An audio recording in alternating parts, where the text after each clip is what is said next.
ಶ್ರೀ ತರಳುಬಾಳು ಜಗದ್ಗುರು ವಿದ್ಯಾಸಂಸ್ಥೆ ರಿಜಿಸ್ಟರ್ಡ್ ಶ್ರೀಗೆರೆ ಚಿತ್ರದುರ್ಗ ತಾಲೂಕು ಮತ್ತು ಜಿಲ್ಲೆ ಇದರ ಅಡಿಯಲ್ಲಿ ನಡೆಯುತ್ತಿರುವ ಮಹಾತ್ಮಾಜಿ ಪ್ರೌಢಶಾಲೆ ಪಾಳ. ಈ ಶಾಲೆಯಲ್ಲಿ ವೈ.ಜಿ. ಶಿವಪ್ರಕಾಶ್ ಆದ ನಾನು ವಿಜ್ಞಾನ ಸಹ ಶಿಕ್ಷಕನಾಗಿ ಕಾರ್ಯನಿರ್ವಹಿಸುತ್ತಿದ್ದೇನೆ. ಇಂದಿನ ದಿನ ಮಕ್ಕಳೇ, ಪರಮಾಣುಗಳು ಮತ್ತು ಅಣುಗಳು 9ನೇ ತರಗತಿಯ ಪರಮಾಣುಗಳು ಮತ್ತು ಅಣುಗಳು ಈ ಒಂದು ಪಾಠದ ಕುರಿತು ಚರ್ಚಿಸೋಣ ವಿದ್ಯಾರ್ಥಿಗಳೇ. ಈ ಒಂದು ಪ್ರಸ್ತುತ ಪಾಠದಲ್ಲಿ ನೀವು ಕಲಿಯಬೇಕಾಗಿರುವ ಕಲಿಕಾಂಶಗಳು ಎಂದರೆ ದ್ರವ್ಯದ ಇತಿಹಾಸ, ರಾಸಾಯನಿಕ ಸಂಯೋಜನೆಯ ನಿಯಮಗಳು, ಅದರಲ್ಲಿ ರಾಶಿ ಸಂರಕ್ಷಣಾ ನಿಯಮ, ಸ್ಥಿರ ಅನುಪಾತಗಳ ನಿಯಮ, ಪರಮಾಣುವಿನ ಪರಿಕಲ್ಪನೆ, ಅಣು, ಪರಮಾಣು ರಾಶಿ, ಅಯಾನುಗಳು, ರಾಸಾಯನಿಕ ಸೂತ್ರಗಳನ್ನು ಬರೆಯುವ ವಿಧಾನ. ಈ ಕುರಿತು ಈ ಪರಿಕಲ್ಪನೆಗಳನ್ನು, ಕಲಿಕಾಂಶಗಳನ್ನು ಈ ಒಂದು ಪ್ರಸ್ತುತ ಭಾಗ 1ರಲ್ಲಿ ಚರ್ಚಿಸೋಣ ವಿದ್ಯಾರ್ಥಿಗಳೇ. ಈಗ ಮೊದಲಿಗೆ ದ್ರವ್ಯದ ಇತಿಹಾಸ, ಹಿಸ್ಟರಿ ಆಫ್ ಮ್ಯಾಟರ್ ಅಂತ ನಾವು ಕರಿಬೋದು ಇಂಗ್ಲೀಷ್ನಲ್ಲಿ ಮಕ್ಕಳೇ. ಈ ದ್ರವ್ಯ ಅನ್ನೋದು ನೀವು ಆಲ್ರೆಡಿ 8ನೇ ತರಗತಿಯಲ್ಲಿ ನೀವು ತಿಳ್ಕೊಂಡಿದ್ದೀರ. ದ್ರವ್ಯ ಅಂದರೆ ನೀವು ಇಂದಿನ ತರಗತಿಯನ್ನು ಮನನ ಮಾಡಿದಾಗ ಮಕ್ಕಳೇ, ಸ್ಥಳವನ್ನು ಆಕ್ರಮಿಸಬಲ್ಲ ನಿರ್ದಿಷ್ಟ ರಾಶಿಯನ್ನು ಹೊಂದಿರತಕ್ಕಂಥ ಯಾವುದೇ ವಸ್ತುವಿನ ರಚನೆಯನ್ನು ನಾವು ದ್ರವ್ಯ ಅಂತ ಕರಿತೀವಿ.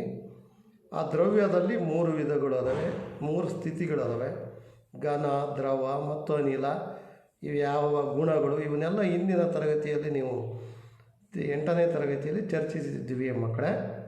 ಈಗ ಈ ದ್ರವ್ಯದ ಇತಿಹಾಸವನ್ನು ನೋಡಿದಾಗ ನಾವು ಈ ದ್ರವ್ಯದ ವಿಭಜನೀಯತೆಯ ಕಲ್ಪನೆಯು ಭಾರತದಲ್ಲಿ ಸುಮಾರು ಕ್ರಿಸ್ತಪೂರ್ವ 50ರಷ್ಟು ಹಿಂದೆಯೇ ಪರಿಗಣಿತವಾಗಿತ್ತು. ಪ್ರಾಚೀನ ಭಾರತದ ತತ್ವಶಾಸ್ತ್ರಜ್ಞರಾಗಿರ್ತಕ್ಕಂಥ ಮಹರ್ಷಿ ಕಣದಾರ ಅಂತಕ್ಕಂಥ ಒಬ್ಬ ತತ್ವವಿಜ್ಞಾನಿ ಸಿದ್ಧಾಂತದ ಪ್ರಕಾರ ಅವ್ರು ಏನು ಹೇಳಿದರು ಅಂದರೆ, ಒಂದು ವೇಳೆ ನಾವು ದ್ರವ್ಯವನ್ನು ವಿಭಜಿಸುತ್ತಾ ಹೋದರೆ ಕೊನೆಯಲ್ಲಿ ಚಿಕ್ಕ ಚಿಕ್ಕ ಕಣಗಳನ್ನು ನಾವು ಪಡಿತೀವಿ. ಅಂತಿಮವಾಗಿ ಅತ್ಯಂತ ಚಿಕ್ಕ ಕಣವು ದೊರೆತು ಮುಂದೆ ವಿಭಜಿಸುವುದು ಅಸಾಧ್ಯವೆನ್ನುವ ಹಂತವನ್ನು ತಲುಪ್ತೀವಿ. ಆ ಒಂದು ಚಿಕ್ಕ ಕಣಗಳನ್ನು ನಾವು ಪರಮಾಣು ಅಂತ ಅವರು ಹೆಸರಿಸಿದರು. ಅಂದರೆ ನಾವು ಯಾವುದೇ ಹಿಂದೆ ಕ್ರಿಸ್ತಪೂರ್ವ ಭಾರತದ 500 ವರ್ಷಗಳ ಹಿಂದೆ ವಿದ್ಯಾರ್ಥಿಗಳೇ, ಕೆಲವು ಹಿಂದೆ ಇರತಕ್ಕಂಥ ತತ್ವಜ್ಞಾನಿಗಳು ಪರಮಾಣುಗಳ ಪರಿಕಲ್ಪನೆಯನ್ನು ನಮ್ಮ ಭಾರತ ದೇಶದಲ್ಲಿ ಹಿಂದೆಯೇ ಅರ್ತಿದ್ರು. ಅಂದರೆ ಯಾವುದೇ ದ್ರವ್ಯ ನೀವು ತೆಗೆದುಕೊಂಡು ಈ ಒಂದು ಎಲ್ಲ ವಸ್ತುಗಳು ಪರಮಾಣುಗಳಿಂದ ಆಗಿದ್ದಾವೆ, ದ್ರವ್ಯಗಳನ್ನು ಹೊಂದಿದ್ದಾವೆ ಅಂದರೆ ನೀವು ಯಾವುದೇ ವಸ್ತು ನಿಮ್ಮ ಸುತ್ತಮುತ್ತ ಗಮನಿಸ್ತಾ ಇರ್ತಕ್ಕಂಥ ವಸ್ತುಗಳನ್ನು ನಾವು ವಿಭಜಿಸ್ತಾ ಓದೋದಂಗೆ ಮಕ್ಕಳಿಗೆ ಚಾಕ್ ಪೀಸ್ ಇದೆ, ಚಾಕ್ ಪೀಸ್ನ ತುಂಡು ಚಿಕ್ಕ ಚಿಕ್ಕ ಕಣ ಮಾಡ್ದಂಗೆ ಅದು ಬರೋದಂಗೆ ಚಿಕ್ಕ ಚಿಕ್ಕ ಕಣ ಕೆಳಗಡೆ ಬೀಳುತ್ತೆ ಮಕ್ಕಳೇ, ವಿದ್ಯಾರ್ಥಿಗಳೇ. ಅದನ್ನು ನಾವು ಚಿಕ್ಕ ಚಿಕ್ಕ ಕಣಗಳನ್ನೇ ನಾವು ದೊರೆತನ್ನು ವಿಭಜಿಸಿ ಆ ಚಿಕ್ಕ ಒಂದು ಚೂರನ್ನು ನಾವು ವಿಭಜನೆ ಮಾಡೋದಕ್ಕೆ ಸಾಧ್ಯ ಇಲ್ಲ. ಹೌದಾ ಮಕ್ಕಳೇ? ಅಂಥ ಒಂದು ಚಿಕ್ಕ ಕಣವನ್ನು ನಾವು ಪರಮಾಣು ಅಂತ ಕರಿತೀವಿ. ಅದನ್ನು ಕಣದ ಅವರು ಕ್ರಿಸ್ತಪೂರ್ವ 500ರಲ್ಲೇ ಅವರು ಇದನ್ನು ಹೇಳಿದರು. ಇನ್ನು ಪಕುದ ಕಾತ್ಯಾಯನ ಎಂಬ ಇನ್ನೋರ್ವ ಭಾರತೀಯ ತತ್ವಶಾಸ್ತ್ರಜ್ಞರು ಈ ಒಂದು ಕಣದಾರ ಸಿದ್ಧಾಂತವನ್ನು ವಿವರಿಸುತ್ತಾ, ಈ ಕಣಗಳು ಸಾಮಾನ್ಯವಾಗಿ ಸಂಯೋಜಿತ ರೂಪದಲ್ಲಿದ್ದು ವಿವಿಧ ರೂಪದ ದ್ರವ್ಯಗಳನ್ನು ಉಂಟು ಮಾಡ್ತವೆ ಅಂತ ಅವರು ಹೇಳಿದರು. ಈ ಕಣದಾವರ ಒಂದು ಸಿದ್ಧಾಂತವನ್ನು ಆಧಾರವಾಗಿಟ್ಟುಕೊಂಡು ಪಕುದ ಕಾತ್ಯಾಯನ ಎಂಬ ಭಾರತೀಯ ಇನ್ನೊಬ್ಬರು ತತ್ವಶಾಸ್ತ್ರಜ್ಞರು ಏನು ಹೇಳಿದರು ಅಂದರೆ, ಈ ಕಣಗಳನ್ನು ಸಂಯೋಜನೆ ಮಾಡ್ತಾ ಮಾಡ್ತಾ ಓದೋದಂಗೆ ವಿವಿಧ ರೂಪದ ದ್ರವ್ಯಗಳನ್ನು ನಾವು ಇವತ್ತು ಸುತ್ತಮುತ್ತ ನೋಡ್ತಿರ್ತಕ್ಕಂಥ ದೈನಂದಿನ ಜೀವನದಲ್ಲಿ ನೋಡ್ತಾ ಇರ್ತಕ್ಕಂಥ ಎಲ್ಲ ವಸ್ತುಗಳು ಉಂಟು ಮಾಡ್ತವೆ ಅಂತ ಅವರು ಆ ಹಿಂದೆನೇ ಕ್ರಿಸ್ತಪೂರ್ವ 500ರಲ್ಲೇ ಹೇಳಿದರು. ಈಗ ಸರಿಸುಮಾರು ಇದೇ ಅವಧಿಯಲ್ಲಿ ಅಂದರೆ ಕ್ರಿಸ್ತಪೂರ್ವ 500ರ ಅವಧಿಯಲ್ಲೇ ಪುರಾತನ ಗ್ರೀಕ್ ತತ್ವಶಾಸ್ತ್ರಜ್ಞರಾದ ಡೆಮೋಕ್ರೈಟಸ್ ಮತ್ತು ಲೂಸಿಫಸ್ ರವರು ಅವರೇನು ಹೇಳಿದರು ಅಂದರೆ, ಒಂದು ವೇಳೆ ದ್ರವ್ಯವನ್ನು ವಿಭಜಿಸುತ್ತಾ ಸಾಗಿದಂತೆ ದೊರೆಯುವ ಕಣಗಳು ಮತ್ತೆ ವಿಭಜಿಸಲಾಗದ ಹಂತವನ್ನು ತರುತ್ತವೆ. ಅಂದರೆ ಕಣದ ಅವರು ಹೇಳಿದ್ದನ್ನೇ ಇವರು ಇನ್ನೊಂದು ಅರ್ಥದಲ್ಲಿ ಮಕ್ಕಳೇ ಒಂದೇ ವೇಳೆಯಲ್ಲಿ ದ್ರವ್ಯಗಳನ್ನು ವಿಭಜಿಸ್ತಾ ಸಾಗಿದಂತೆ ಅವನು ವಿಭಜನೆ ಮಾಡಿದ ತುಂಡು ಮಡಕೆಂತ ಸಣ್ಣ ಸಣ್ಣ ಚಿಕ್ಕ ಕಣಗಳನ್ನಾಗಿ ಮಾಡ್ತಾ ಅಲ್ಲಿ ದೊರೆತಕ್ಕಂಥ ಚಿಕ್ಕ ಕಣಗಳು ಮತ್ತೆ ವಿಭಜಿಸಲು ಅಸಾಧ್ಯ, ಕಣದ ಅವರು ಹೇಳಿದಂತೆ ವಿಭಜಿಸಲು ಲಾಗದ ಹಂತವನ್ನು ತಲುಪ್ತವೆ ಅಂತ ಈ ಗ್ರೀಕ್ ತತ್ವಜ್ಞಾನಿಯಾಗಿರ್ತಕ್ಕಂಥ ಡೆಮೋಕ್ರೈಟಸ್ ಮತ್ತು ಲೂಸಿಫಸ್ ಅನ್ನೋರು ಹೇಳಿದರು. ಡೆಮೋಕ್ರೈಟಸ್ ಈ ಅವಿಭಾಜ್ಯ ಕಣಗಳನ್ನು ಅವರು ಪರಮಾಣು ಅಂತ ಹೇಳಿದರು. ನಿಮಗೆ ಪ್ರಶ್ನೆ ಕೇಳ್ತಾರೆ ಮಕ್ಕಳೇ, ಪರಮಾಣು ಅನ್ನೋ ಒಂದು ಪದವನ್ನು ಆವಿಷ್ಕರಿಸಿದ ವಿಜ್ಞಾನಿ ಯಾರು ಅಂದರೆ ಡೆಮೋಕ್ರೈಟಸ್. ಅವರು ಪರಮಾಣು ಆಟಮ್ ಅಂತ ಹೇಳಿದರು. ಗ್ರೀಕಲ್ಲಿ ಇದು ಒಂದು ಶಬ್ದ ಆಟಮ್. ಆಟಮ್ ಅಂತ ನಾವು ಇದರ ಅರ್ಥ ಏನು ಅಂದರೆ ಅವಿಭಾಜ್ಯ. ಅವಿಭಾಜ್ಯ ಅಂದರೆ ವಿಭಜಿಸಲು ಅಸಾಧ್ಯ ಅಂತ ಅರ್ಥ. ವಿದ್ಯಾರ್ಥಿಗಳೇ, 18ನೇ ಶತಮಾನದ ಅಂತ್ಯದಲ್ಲಿ ವಿಜ್ಞಾನಿಗಳು ಧಾತುಗಳು ಮತ್ತು ಸಂಯುಕ್ತಗಳ ನಡುವಣ ವ್ಯತ್ಯಾಸವನ್ನು ಗುರುತಿಸಿದರು. ಆ 18ನೇ ಶತಮಾನದ ಅಂತ್ಯದಲ್ಲಿ ವಿಜ್ಞಾನಿಗಳು ಧಾತುಗಳು ಬೇರೆ, ಸಂಯುಕ್ತಗಳು ಬೇರೆ ಅನ್ನೋದರ ಒಂದು ವ್ಯತ್ಯಾಸವನ್ನು ಆವಾಗಲೇ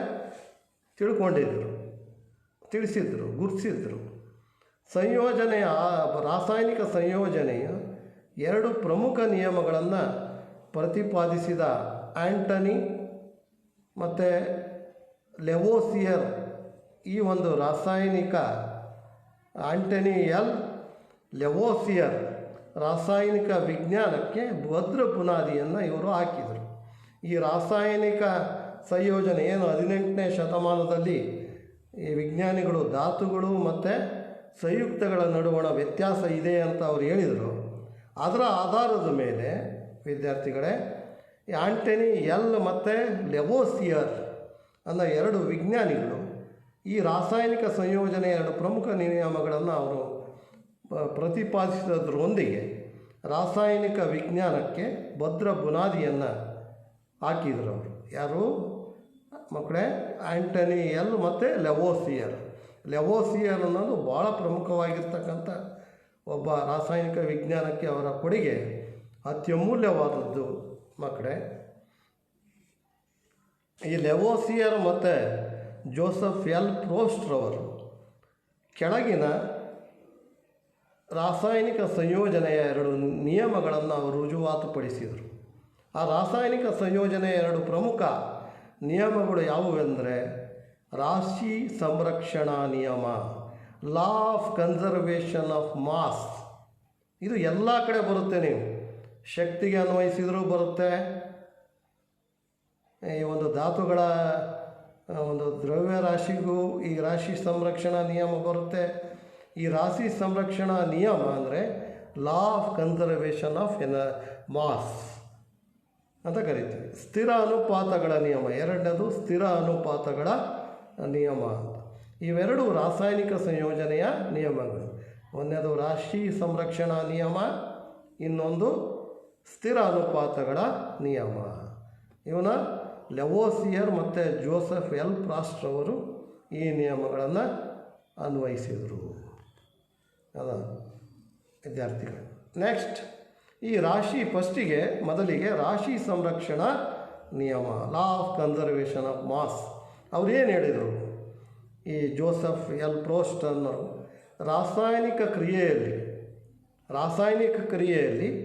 ರಾಶಿಯನ್ನು ಸೃಷ್ಟಿಸೋದು ಸಾಧ್ಯವಿಲ್ಲ, ನಾಶಪಡಿಸುವುದು ಅಂದರೆ ಲಯಗೊಳಿಸಲು ಸಾಧ್ಯ ಇಲ್ಲ. ಮಕ್ಕಳೇ, ಇದರ ಅರ್ಥ ಯಾವುದೇ ಒಂದು ರಾಸಾಯನಿಕ ಕ್ರಿಯೆ ನಡೆದಾಗ ಆ ರಾಶಿಯನ್ನು ಈ ಪ್ರತಿವರ್ತಕಗಳು ಮತ್ತು ಉತ್ಪನ್ನಗಳಲ್ಲಿ ಉಂಟಾಗಿರ್ತಕ್ಕಂಥ ರಾಶಿಗಳನ್ನು ನಾವು ಸೃಷ್ಟಿ ಮಾಡೋದಕ್ಕೂ ನಾವು ಎಷ್ಟು ತಗೊಂಡಿರ್ತೀವಿ ಅದು ಎಷ್ಟಿರುತ್ತೆ ಅಷ್ಟೇ ಇರುತ್ತೆ. ರಾಸಾಯನಿಕ ಕ್ರಿಯೆ ನಡೆದಾಗ ನಾವು ಪ್ರಮಾಣವನ್ನು, ಆ ಸಂಯುಕ್ತದ ಪ್ರಮಾಣವನ್ನು ಗಮನಿಸಿದರೆ ಅದು ಎಷ್ಟಿರುತ್ತೋ ಅಷ್ಟೇ ಪ್ರಮಾಣದಲ್ಲಿ ಇರುತ್ತೆ. ಅಂದರೆ ರಾಶಿಯನ್ನು ನಾವು ಸೃಷ್ಟಿಸೋದಕ್ಕೂ ಸಾಧ್ಯ ಇಲ್ಲ ಮತ್ತು ಇರೋ ರಾಶಿಯನ್ನು ನಾಶಪಡಿಸೋದಕ್ಕೂ ಸಾಧ್ಯ ಇಲ್ಲ. ಇದು ರಾಶಿ ಸಂರಕ್ಷಣಾ ನಿಯಮ. ಇಲ್ಲಿ ಒಂದು ನಾವು ಪ್ರಯೋಗವನ್ನು ಇದಕ್ಕೆ ಅನ್ವಯಿಸಿದಂಗೆ ಒಂದು ಪ್ರಯೋಗವನ್ನು ನಾವು ಗಮನಿಸೋಣ ಮಕ್ಕಳೇ. ಈಗ ನಾವು ಈ ಒಂದು ಪ್ರಯೋಗದಲ್ಲಿ ನೋಡಿ, ಅಲ್ಲಿ ಒಂದು ಶಂಕುವಿನ ಆಕಾರದ ಇಲ್ಲಿ ತಗೊಂಡಿರ್ತಕ್ಕಂಥ ಪ್ರಯೋಗಕ್ಕೆ ತಗೊಂಡಿರ್ತಕ್ಕಂಥ ವಸ್ತುಗಳು, ಪೀಠೋಪಕರಣಗಳು ಅಂದರೆ ಒಂದು ಶಂಕುವಿನ ಆಕಾರದ ಫ್ಲಾಸ್ಕ್, ಆಮೇಲೆ ಒಂದು ಚಿಕ್ಕ ದಹನ ಪ್ರಣಾಳ, ಆಮೇಲೆ ದ್ರಾವಣಗಳು, ಎಕ್ಸ್ ದ್ರಾವಣ ಅಂದರೆ ಯಾವುದಾದ್ರೂ ಒಂದು ದ್ರಾವಣ. ಈಗ ತಾಮ್ರದ ಸಲ್ಫೇಟ್ ದ್ರಾವಣ ಅಂತ ನಾವು ತೆಗೆದುಕೊಳ್ಳೋಣ, ಇನ್ನೊಂದು ವೈ ದ್ರಾವಣ, ಸೋಡಿಯಂ ಕಾರ್ಬೋನೇಟ್ ಅಂತ ತೆಗೆದುಕೊಳ್ಳೋಣ, ಒಂದು ಕಾರ್ಕ್ ಬುರುಡೆ, ರಬ್ಬರ್ ಬಿರುಡೆ ಮತ್ತು ಒಂದು ದಾರ, ಇದನ್ನು ತೆಗೆದುಕೊಂಡಿವಿ. ಇಲ್ಲಿ ನಾವು ಮಕ್ಕಳೇ ಇವುಗಳನ್ನು ನಾವು ಎಕ್ಸ್ ಮತ್ತು ವೈ ಅಂತ ಗುಣಿಸ್ತೀವಿ. ಇಲ್ಲಿ ನಾವು ತಗೊಂಡ್ಬಿಡೋಣ. ಈಗ ತಾಮ್ರದ ಸಲ್ಫೇಟ್ ಮತ್ತು ಸೋಡಿಯಂ ಕಾರ್ಬೋನೇಟ್ ತಗೊಂಡಿವಿ ಅಂತ ಇಟ್ಕೊಳ್ಳಿ. ಈಗ ಇವೆರಡನ್ನು, ಈ ತಾಮ್ರದ ಸಲ್ಫೇಟ್ ಮತ್ತು ಈ ಸೋಡಿಯಂ ಕಾರ್ಬೋನೇಟ್ ಎರಡನ್ನೂ ನಾವು ದ್ರಾವಣಗಳನ್ನು ನಾವು 10 ml ನೀರಿನೊಂದಿಗೆ ಪ್ರಿಸಿಪಿಟೇಟ್ ಅಂದರೆ ದ್ರಾವಣವನ್ನು ಪ್ರತ್ಯೇಕವಾಗಿ ದ್ರಾವಣವನ್ನು ತಯಾರಿಸಿ ಇಟ್ಕೊಳ್ಳೋದು. ಯಾವ್ಯಾವು? ಈ ತಾಮ್ರದ ಸಲ್ಫೇಟ್ ಮತ್ತು ಸೋಡಿಯಂ ಕಾರ್ಬೋನೇಟ್ನ 10 ml ತೆಗೆದುಕೊಂಡು ಒಂದು ಟೆಸ್ಟ್ ಟ್ಯೂಬಲ್ಲಿ ಅದನ್ನು ನಾವು 10 ml ನೀರಿನೊಂದಿಗೆ ದ್ರಾವಣವನ್ನು ತಯಾರಿಸಿಟ್ಕೊಳ್ಬೇಕು. ತಯಾರಿಸಿಟ್ಕೊಂಡಾದಮೇಲೆ ವೈ ದ್ರಾವಣವನ್ನು ನಾವು ಶಂಕುವಿನ ಆಕಾರದ ಫ್ಲಾಸ್ಕ್ ಒಳಗಡೆ ಹಾಕಬೇಕು. ವೈ ದ್ರಾವಣ ಅಂದರೆ ಸೋಡಿಯಂ ಕಾರ್ಬೊನೇಟ್ ದ್ರಾವಣವನ್ನು. ಮತ್ತು ಇನ್ನೊಂದು ಎಕ್ಸ್ ದ್ರಾವಣವನ್ನು ನಾವು ಒಂದು ಚಿಕ್ಕ ದಹನದ ಪ್ರಣಾಳವನ್ನು, ಪ್ರಣಾಳ ಅಂದರೆ ಒಂದು ಸ್ಮಾಲ್ ಒಂದು ಬರ್ನಿಂಗ್ ಟೆಸ್ಟು, ಇನ್ನೊಂದು ಕೊನಿಕಲ್ ಫ್ಲಾಸ್ಕ್. ಈ ಕೊನಿಕಲ್ ಫ್ಲಾಸ್ಕ್ ಒಳಗಡೆ ನಾವು ಶಂಕುವಿನ ಆಕಾರದ ಫ್ಲಾಸ್ಕ್ನಲ್ಲಿ ಸೋಡಿಯಂ ಕಾರ್ಬೊನೇಟ್ ದ್ರಾವಣವನ್ನು ತೆಗೆದುಕೊಳ್ಬೇಕು. ಇದನ್ನು ಸರಿಯಾಗಿ ಗಮನಿಸ್ಬೇಕು ಮಕ್ಕಳೇ. ಇನ್ನು ಚಿಕ್ಕ ದಹನದ ಪ್ರಣಾಳದೊಳಗಡೆ ನಾವು ಏನು ತೆಗೆದುಕೊಳ್ಬೇಕು? ತಾಮ್ರದ ಸಲ್ಫೇಟ್ ದ್ರಾವಣವನ್ನು ತೆಗೆದುಕೊಳ್ಬೇಕು. ಇದನ್ನು ತೆಗೊಂಡಾದ ಮೇಲೆ ಈ ತಾಮ್ರದ ಒಂದು ಚಿಕ್ಕ ಪ್ರಣಾಳದಲ್ಲಿ ಈ ತಾಮ್ರದ ಸಲ್ಫೇಟ್ ದ್ರಾವಣವನ್ನು ನಾವು ತೆಗೆದುಕೊಂಡಿರ್ತೀವಿ, ಅದನ್ನು ಭಾಳ ಮುನ್ನೆಚ್ಚರಿಕೆಯಾಗಿ ಒಂದು ದಾರದಿಂದ ಕಟ್ಟಿ ಆ ಒಂದು ಸೋಡಿಯಂ ಕಾರ್ಬೊನೇಟ್, ಶಂಕುವಿನ ಆಕಾರದ ದ್ರಾವಣದಲ್ಲಿ ಆಲ್ರೆಡಿ ನಾವು ಸೋಡಿಯಂ ಕಾರ್ಬೊನೇಟನ್ನು ತೆಗೆದುಕೊಂಡಿವಲ್ಲ, ಅದಕ್ಕೆ ಮಿಶ್ರಗೊಳಿಸ್ದಂಗೆ ಅದನ್ನು ಓರೆಯಾಗಿ ನಾವು ಕೊನಿಕಲ್ ಫ್ಲಾಸ್ಕ್ ಒಳಗಡೆ ಇಡಬೇಕು. ಅದನ್ನು ಮುನ್ನೆಚ್ಚರಿಕೆಯಾಗಿ ಭಾಳ ಎಚ್ಚರ ವಹಿಸಿ ಇಡಬೇಕು. ಆಮೇಲೆ ನಾವು ಇದನ್ನು ಫ್ಲಾಸ್ಕನ್ನು ಅದರಲ್ಲಿರುವ ವಸ್ತುಗಳೊಂದಿಗೆ ಜಾಗರೂಕತೆಯಿಂದ ತೂಕ ಮಾಡಿ. ಇವೆರಡೂ ವಸ್ತುಗಳನ್ನು ನಾವು ತೂಕ ಮಾಡಬೇಕು. ತೂಕ ಮಾಡಿ ಆದಮೇಲೆ ಈ ಫ್ಲಾಸ್ಕನ್ನು ಓರೆಯಾಗಿ, ಆ ಫ್ಲಾಸ್ಕ್ನಲ್ಲಿ ಏನೋ ನಾವು ಪ್ರಣಾಳದಲ್ಲಿ ಆ ಫ್ಲಾಸ್ಕನ್ನು ಓರೆ ಮಾಡಿದಾಗ ಅವೆರಡೂ ಮಿಶ್ರ ಆಗ್ತವೆ. ಓರೆಯಾಗಿ ಹಿಡಿದು ಎಕ್ಸ್ ಮತ್ತು ವೈ ದ್ರಾವಣಗಳನ್ನು ಮಿಶ್ರಗೊಳಿಸಿ ಪುನಃ ತೂಕ ಮಾಡಿ. ತೂಕ ಮಾಡಿದಾಗ ನಮಗೆ ಏನು ತಿಳಿಯುತ್ತೆ ಅಂದರೆ ಮಕ್ಕಳೇ, ಆ ಫ್ಲಾಸ್ಕ್ನಲ್ಲಿ ಏನು ನಡೆಯುತ್ತೆ? ಈ ಫ್ಲಾಸ್ಕ್ನಲ್ಲಿ ಈಗ ತಾಮ್ರದ ಸಲ್ಫೇಟ್ ಮತ್ತು ಸೋಡಿಯಂ ಕಾರ್ಬೊನೇಟನ್ನು ಈ ಚಿಕ್ಕ ದಹನದ ಪ್ರಣಾಳದಲ್ಲಿ ನಾವು ತಾಮ್ರದ ಸಲ್ಫೇಟ್ ದ್ರಾವಣವನ್ನು ತೆಗೆದುಕೊಂಡಿವಿ, ಹೌದಾ ಮಕ್ಕಳೇ? ಅದೇ ರೀತಿ ಆ ಶಂಕುವಿನಾಕಾರದ ಫ್ಲಾಸ್ಕ್ನಲ್ಲಿ ನಾವು ಸೋಡಿಯಂ ಕಾರ್ಬೊನೇಟನ್ನು ತೆಗೆದುಕೊಂಡಿವಿ. ಅವೆರಡೂ ಮಿಶ್ರ ಆದಾಗ ಅಲ್ಲಿ ರಾಸಾಯನಿಕ ಕ್ರಿಯೆ ಜರುಗುತ್ತೆ. ರಾಸಾಯನಿಕ ಕ್ರಿಯೆ ಏನು ಜರುಗುತ್ತೆ ಅಂದರೆ CuSO4 plus Na2CO3 gives rise to NaSO4 plus CuCO3 twice ನಡೆಯುತ್ತೆ. ಅಂದರೆ ತಾಮ್ರದ ಸಲ್ಫೇಟ್ ಸೋಡಿಯಂ ಸಲ್ಫೇಟ್ ಮತ್ತು ತಾಮ್ರದ ಕಾರ್ಬೋನೇಟ್ ಉಂಟಾಗುತ್ತೆ. ಅಂದರೆ ಇಲ್ಲಿ ರಾಸಾಯನಿಕ ದ್ವಿಸ್ಥಾನಪಲ್ಲಟ ಕ್ರಿಯೆ ಉಂಟಾಗುತ್ತೆ. ಅದಾದಾಗ ಇಲ್ಲಿ ರಾಸಾಯನಿಕ ಕ್ರಿಯೆ ಒಟ್ಟಾರೆ ಜರುಗಿದೆ. ಆ ರಾಸಾಯನಿಕ ಕ್ರಿಯೆ ಜರಿದಾಗ ಫ್ಲಾಸ್ಕಿನ ಬಾಯಿಗೆ ಬಿರುಡೆಯನ್ನು ಯಾಕೆ ಮುಚ್ಚುತ್ತೀವಿ ಅಂದರೆ ಅದರೊಳಗಡೆ ರಾಸಾಯನಿಕ ಕ್ರಿಯೆ ಜರುಗುತ್ತೆ. ಈಗ ಫ್ಲಾಸ್ಕಿನ ರಾಶಿಯನ್ನು ನಾವು ಒಂದು ಸಾರಿ ಅವೆರಡನ್ನು ಹಾಕಿ ನೋಡಿದ್ವಿ. ಆ ಎರಡೂ ಘಟಕಗಳನ್ನು ಅಂದರೆ ತಾಮ್ರದ ಸಲ್ಫೇಟ್ ಮತ್ತು ಸೋಡಿಯಂ ಕಾರ್ಬೊನೇಟ್ ಎರಡನ್ನೂ ನಾವು ಮಿಕ್ಸ್ ಮಾಡಿಯೂ ಸಹ ನೋಡಿದ್ವಿ. ಅಂದರೆ ಇದರಿಂದ ಏನು ಗೊತ್ತಾಗುತ್ತೆ, ಆ ರಾಸಾಯನಿಕ ಕ್ರಿಯೆ ನಡೆದಾಗಲೂ ಸಹ ಕ್ರಿಯೆಯಲ್ಲಿ ಆ ರಾಶಿ ನಾವು ಪ್ರತ್ಯೇಕವಾಗಿ ತೆಗೆದುಕೊಂಡಾಗ ಎಷ್ಟಿರುತ್ತೆ ಎರಡನ್ನು ಕೂಡಿಸಿದರೆ ಅಷ್ಟೇ ಇರುತ್ತೆ. ಅಂದರೆ ಇದರಿಂದ ನಮಗೆ ರಾಸಾಯನಿಕ ಕ್ರಿಯೆಯಲ್ಲಿ ರಾಶಿಯನ್ನು ಸೃಷ್ಟಿಸಲು ಸಾಧ್ಯವಿಲ್ಲ, ನಾಶಪಡಿಸಲು ಸಾಧ್ಯವಿಲ್ಲ ಅನ್ನೋದು ತಿಳಿಯುತ್ತೆ ಮಕ್ಕಳೇ. ಈಗ ಇನ್ನೊಂದು ಸ್ಥಿರ ಅನುಪಾತಗಳ ನಿಯಮ. ಈ ನಿಯಮ ಇದು ಲೆವೋಸಿಯರ್ ಹೇಳಿರ್ತಕ್ಕಂಥ ಪ್ರತಿಪಾದಿಸಿದ ನಿಯಮ. ಈ ನಿಯಮ ಹೇಳುವುದೇನೆಂದರೆ ರಾಸಾಯನಿಕ ವಸ್ತುವಿನಲ್ಲಿ ಧಾತುಗಳು ಯಾವಾಗಲೂ ಅವುಗಳ ರಾಶಿಯ ನಿರ್ದಿಷ್ಟ ಅನುಪಾತದಲ್ಲಿರುತ್ತೆ. ಅಂದರೆ ಅರ್ಥ ಇಲ್ಲಿ ಈ ನಿಯಮನ ತಿಳ್ಕೊಳ್ಳೋಕ್ಕಿಂತ ಮುಂಚೆ ಅನೇಕ ಸಂಯುಕ್ತಗಳು ಉಂಟಾಗ್ತವೆ. ಈಗ ನೀರು ಉಂಟಾಗುತ್ತೆ, ಅಮೋನಿಯಂ ಉಂಟಾಗುತ್ತೆ, ಸೋಡಿಯಂ ಕ್ಲೋರೈಡ್ ಈ ಥರ ಸಂಯುಕ್ತಗಳು ಉಂಟಾಗ್ತವೆ, ಹೌದಾ? ಆದರೆ ಈ ಅನೇಕ ಸಂಯುಕ್ತಗಳು ಯಾವುದರಿಂದ ಉಂಟಾಗ್ತವೆ? ಸಂಯುಕ್ತಗಳು ಅಂದರೆ ಏನು ಮಕ್ಕಳೇ? ಎರಡು ಮತ್ತು ಹೆಚ್ಚು ಧಾತುಗಳಿಂದ ಮಾಡಲ್ಪಟ್ಟಿರುವ ಹೊಸ ವಸ್ತುವನ್ನೇ ನಾವು ಸಂಯುಕ್ತ ಅಂತೀವಿ, ಹೌದಾ? ಈ ಸಂಯುಕ್ತಗಳು ಅಂದರೆ ಎರಡು ಅಥವಾ ಹೆಚ್ಚು ಧಾತುಗಳಿಂದ ಮಾಡಲ್ಪಟ್ಟಿವೆ. ಈ ಸಂಯುಕ್ತಗಳನ್ನು ಯಾರೇ ತಯಾರಿಸಿರಲಿ ಅವು ಎಲ್ಲಿಂದಲಾದರೂ ಬಂದಿರಲಿ, ಅವುಗಳಲ್ಲಿರುವ ಧಾತುಗಳು ಮತ್ತು ಅವುಗಳ ಅನುಪಾತಗಳು ಯಾವಾಗಲೂ ಒಂದೇ ಆಗಿರ್ತವೆ. ಅದನ್ನು ಲೆವೋಸಿಯರು ಈ ನಿಯಮದಲ್ಲಿ ಪ್ರತಿಪಾದಿಸಿದರು. ಅಂದರೆ ಈ ನಿಯಮದ ಏನು ಹೇಳಿದರು ಅವರ ಸಿದ್ಧಾಂತದ ಪ್ರಕಾರ, ಈ ನಿಯಮದ ನಿರೂಪಣೆಯ ಪ್ರಕಾರ ರಾಸಾಯನಿಕ ವಸ್ತುವಿನಲ್ಲಿ ಧಾತುಗಳು ಯಾವಾಗಲೂ ಅವುಗಳ ರಾಶಿಯ ಅಂದರೆ ರಾಶಿಯ ನಿರ್ದಿಷ್ಟ ಅನುಪಾತದಲ್ಲಿ ಇರ್ತವೆ. ಈ ನಿಯಮವನ್ನು ನಾವು ನಿರ್ದಿಷ್ಟ ಅನುಪಾತಗಳ ನಿಯಮ ಅಂತಲೂ ಕರಿತೀವಿ. ಅಂದರೆ ಮಕ್ಕಳೇ, ನಾವು ಉದಾಹರಣೆ ತೆಗೆದುಕೊಳ್ಳೋಣ. ಈಗ ಯಾವುದೇ ಆಕಾರದಿಂದ ಸಂಯುಕ್ತ ವಸ್ತುವಾದ ನೀರನ್ನು ಪಡೆದರೆ, ನಾವು ನೀರನ್ನು ತೆಗೆದುಕೊಂಡಿವಿ, ಒಂದು ಉದಾಹರಣೆಯನ್ನು ಗಮನಿಸಿದರೆ ಆ ನೀರಿನಲ್ಲಿ ಹೈಡ್ರೋಜನ್ನು ಮತ್ತು ಆಕ್ಸಿಜನ್ಗಳಿಂದ ನೀರು ಉಂಟಾಗಿರುತ್ತೆ, ನಿಮಗೆ ಗೊತ್ತಿದೆ. ಈಗ ಈ ಹೈಡ್ರೋಜನ್ನು ಆಕ್ಸಿಜನ್ಗಳ ರಾಶಿಯ ನಡುವಣ ಅನುಪಾತ ಯಾವಾಗಲೂ 1:8 ಅನುಪಾತದಲ್ಲಿ ಇರುತ್ತೆ. ಅಂದರೆ ಹೈಡ್ರೋಜನಿನ ಪರಮಾಣು ಸಂಖ್ಯೆ 1, ಆಕ್ಸಿಜನ್ನಿನ ಪರಮಾಣು ಸಂಖ್ಯೆ 8 ಈ ಅನುಪಾತದಲ್ಲೇ ಇರುತ್ತೆ. ಒಂದು ವೇಳೆ ಇವೆರಡನ್ನು ಸೇರಿಸಿದ್ರೆ 9 ಗ್ರಾಮ್ ಆಗುತ್ತೆ. 8 + 1 9. ಒಂದು ವೇಳೆ 9 ಗ್ರಾಮ್ ನೀರನ್ನು ವಿಭಜಿಸಿದರೂ ಸಹ ಅದನ್ನು ವಿಭಜನೆಗೆ ಒಳಪಡಿಸಿದರೆ, ರಾಸಾಯನಿಕ ವಿಭಜನೆಗೆ ಒಳಪಡಿಸಿದರೆ ಯಾವಾಗಲೂ ಅದು 1 ಗ್ರಾಮ್ ಹೈಡ್ರೋಜನ್ ಮತ್ತು 8 ಗ್ರಾಮ್ ಆಕ್ಸಿಜನ್ಗಳೇ ದೊರೀತವೆ. ಅಂದರೆ ಇದರ ಅರ್ಥ ಏನು ಅಂತಂದರೆ, ಇದರಿಂದ ಏನು ತಿಳಿಯುತ್ತೆ ಅಂತಂದರೆ ಮಕ್ಕಳೇ, ರಾಸಾಯನಿಕ ವಸ್ತುವಿನಲ್ಲಿ ಧಾತುಗಳು ಯಾವಾಗಲೂ ಅವುಗಳ ರಾಶಿಯ ಅನುಪಾತದಲ್ಲಿ ಇರ್ತವೆ ಅನ್ನೋದು, ರಾಶಿಯ ನಿರ್ದಿಷ್ಟ ಅನುಪಾತದಲ್ಲಿ ಇರ್ತವೆ. ಹಾಗೆ ಯಾವುದೇ ವಿಧಾನದಿಂದ ಅಥವಾ ಆಕಾರದಿಂದ ಪಡೆದಿದ್ದರೂ ಅಮೋನಿಯಾದ ತೆಗೆದುಕೊಂಡಾಗ, ಅಮೋನಿಯಾ ಅಂದರೆ NH3 ಅದರ ಒಂದು ಅಣುಸೂತ್ರ, ಅದರಲ್ಲಿರೋ ಧಾತುಗಳು ಅಂದರೆ ನೈಟ್ರೋಜನ್ನು ಮತ್ತು ಹೈಡ್ರೋಜನ್. ಈಗ ಹೈಡ್ರೋಜನ್ಗಳ ರಾಶಿಯನ್ನು ತೆಗೆದುಕೊಂಡ್ರೆ ಅಲ್ಲಿ ಪರಮಾಣು ಸಂಖ್ಯೆನ ತೆಗೆದುಕೊಂಡಿದ್ವಿ. ಇಲ್ಲಿ ರಾಶಿಯ ಅನುಪಾತವನ್ನು ತೆಗೆದುಕೊಂಡ್ರೆ ನೈಟ್ರೋಜನ್ನು ಅದರ ಪರಮಾಣು ಸಂಖ್ಯೆ 7, ರಾಶಿ ಅಂದರೆ ಪ್ರೋಟಾನ್ ಮತ್ತು ನ್ಯೂಟ್ರಾನ್ಗಳ ಒಟ್ಟು ಮೊತ್ತ. ನೀವೆಲ್ಲ ಗೊತ್ತಿದೆ ಮಕ್ಕಳೇ ಅದು. ಈ ಪ್ರೋಟಾನು ಎಷ್ಟಿರುತ್ತೋ ಅಷ್ಟೇ ಸಂಖ್ಯೆಯಲ್ಲಿ ನ್ಯೂಟ್ರಾನ್ ಇರುತ್ತೆ. 7 + 7 14 ಪರಮಾಣು ರಾಶಿ. ಇನ್ನು ಅದೇ ಥರ ಹೈಡ್ರೋಜನ್ನಿನ ಪರಮಾಣು ರಾಶಿ ಯಾವಾಗಲೂ 1.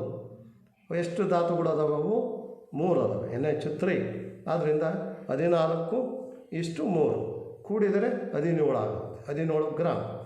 ಆದರೆ ಅದನ್ನು ವಿಭಜನೆಗೆ ಒಳಪಡಿಸಿದರೆ ಅಷ್ಟೇ ಇರುತ್ತೆ.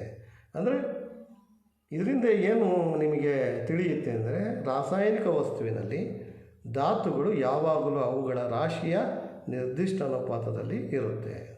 ಅಂದರೆ ಡಾಲ್ಟನ್ನ ಪರಮಾಣು ಸಿದ್ಧಾಂತನೂ ಸಹ, ಜಾನ್ ಡಾಲ್ಟನ್ ಅಂತಕ್ಕಂಥ ಒಬ್ಬ ವಿಜ್ಞಾನಿ, ಡಾಲ್ಟನ್ನರ ಪರಮಾಣು ಸಿದ್ಧಾಂತವು ರಾಶಿ ಸಂರಕ್ಷಣಾ ನಿಯಮ ಮತ್ತು ನಿರ್ದಿಷ್ಟ ಅನುಪಾತಗಳ ನಿಯಮಗಳಿಗೆ ವಿವರಣೆಯನ್ನು ಒದಗಿಸಿತು. ಈ ಒಂದು ರಾಶಿ ಸಂರಕ್ಷಣಾ ನಿಯಮ ಮತ್ತು ಸ್ಥಿರ ಅನುಪಾತಗಳ ನಿಯಮಕ್ಕೆ ಈ ಒಂದು ಡಾಲ್ಟನ್ನ ಪರಮಾಣು ಸಿದ್ಧಾಂತವೂ ಸಹ ಈ ನಿಯಮಗಳಿಗೆ ವಿವರಣೆಯನ್ನು ಮುಂದೆ ಒದಗಿಸುತ್ತೆ ಮಕ್ಕಳೇ. ಅದನ್ನು ತಿಳ್ಕೊಳ್ಳೋಣ ಮಕ್ಕಳೇ. ಈಗ ಜಾನ್ ಡಾಲ್ಟನ್ನರು ಇಂಗ್ಲೆಂಡಿನ ಜಾನ್ ಡಾಲ್ಟನ್ನ ಒಂದು ಇತಿಹಾಸವನ್ನು ನಾವು ಗಮನಿಸಿದರೆ ವಿದ್ಯಾರ್ಥಿಗಳೇ, ಜಾನ್ ಡಾಲ್ಟನ್ನರು ಇಂಗ್ಲೆಂಡಿನಲ್ಲಿ ಬಡ ನೇಕಾರರ ಕುಟುಂಬದಲ್ಲಿ 1766ರಲ್ಲಿ ಜನಿಸಿದರು. 12ನೇ ವಯಸ್ಸಿಗೆ ಶಿಕ್ಷಕರಾಗಿ ತಮ್ಮ ವೃತ್ತಿ ಜೀವನವನ್ನು ಪ್ರಾರಂಭಿಸಿದರು. ನೀವು ಇದನ್ನು ಗಮನ ಹರಿಸ್ರಿ ಮಕ್ಕಳೇ. 12ನೇ ವಯಸ್ಸಿಗೆ ಅವರು ಶಿಕ್ಷಕರಾಗಿದ್ದರು ಜಾನ್ ಡಾಲ್ಟನ್. 7 ವರ್ಷಗಳ ನಂತರ ಶಾಲೆಯ ಪ್ರಾಂಶುಪಾಲರಾದರು, ಅಂದರೆ ಪ್ರಿನ್ಸಿಪಾಲ್ ಆದರು. 12 + 7 19 ವರ್ಷಕ್ಕೆ ಅವರು ಶಾಲೆಯ ಒಂದು ಪ್ರಿನ್ಸಿಪಾಲ್ ಆದರು. 1793ರಲ್ಲಿ ಕಾಲೇಜಿನಲ್ಲಿ ಗಣಿತ, ಭೌತಶಾಸ್ತ್ರ ಮತ್ತು ರಸಾಯನಶಾಸ್ತ್ರಗಳನ್ನು ಬೋಧಿಸುವ ಸಲುವಾಗಿ ಮ್ಯಾಜಿಸ್ಟರ್ಗೆ ಹೊರಟರು. ಅವರ ಜೀವನದ ಬಹುತೇಕ ಅವಧಿಯನ್ನು ಅಲ್ಲಿ ಸಂಶೋಧನೆ ಮತ್ತು ಬೋಧನೆಯಲ್ಲಿ ಕಳೆದರು. 1808ರಲ್ಲಿ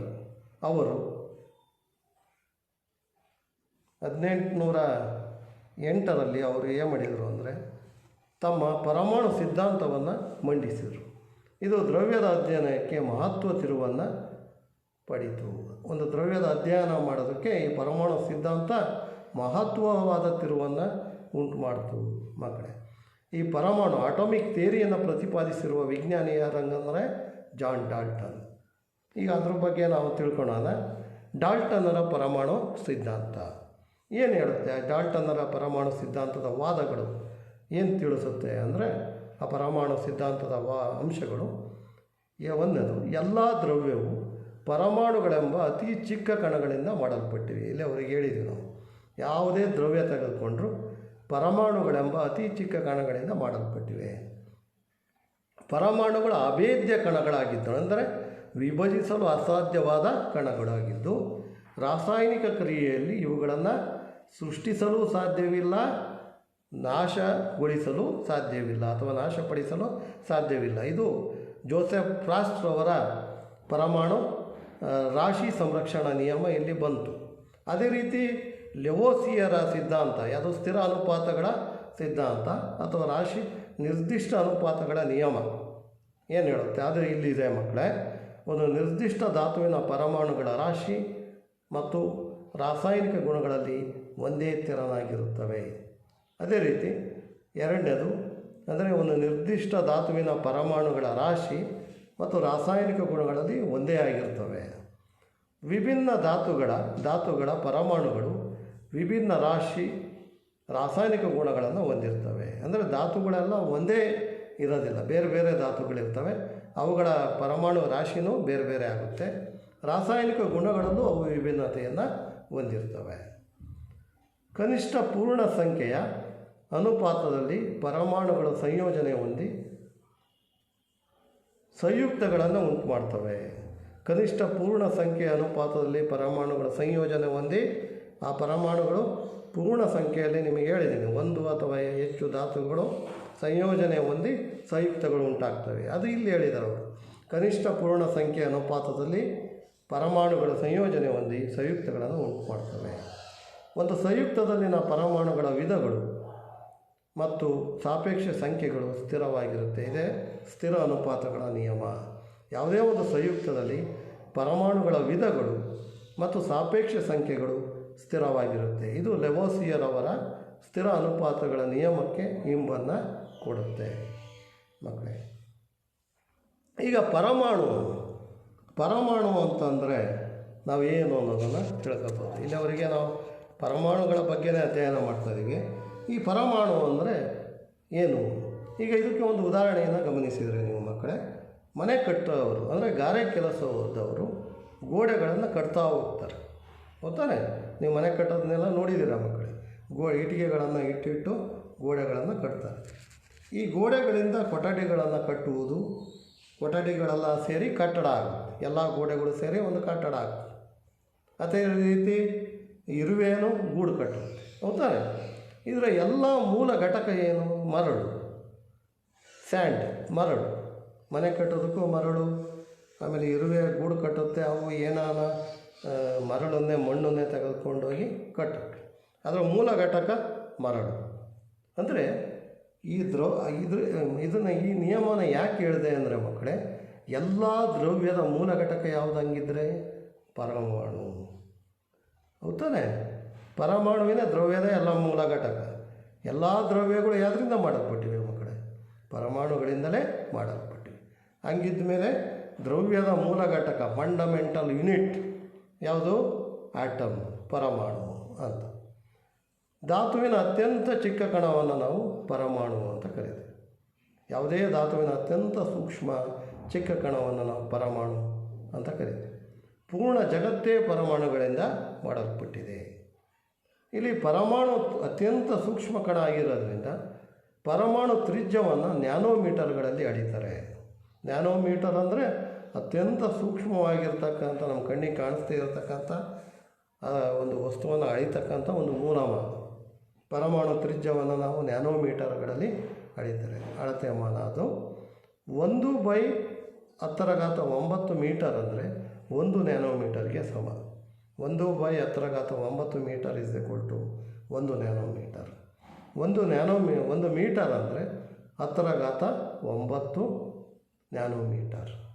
ಅಂದರೆ 10ರಿಂದ 1 ನೀವು 10ನ್ನ 9ರಿಂದ ಡಿವೈಡ್ ಮಾಡಿದರೆ 0.00 ಬರುತ್ತೆ. ಅಂದರೆ ನಾವು ಅವುಗಳನ್ನು ಬರಿಗಣ್ಣಿನಿಂದ ನೋಡಲಾಗುತ್ತಿದ್ದರೂ ಈ ಪರಮಾಣುಗಳನ್ನು ನಾವು ಬರಿಗಣ್ಣಿನಿಂದ ನೋಡಿಲ್ಲ.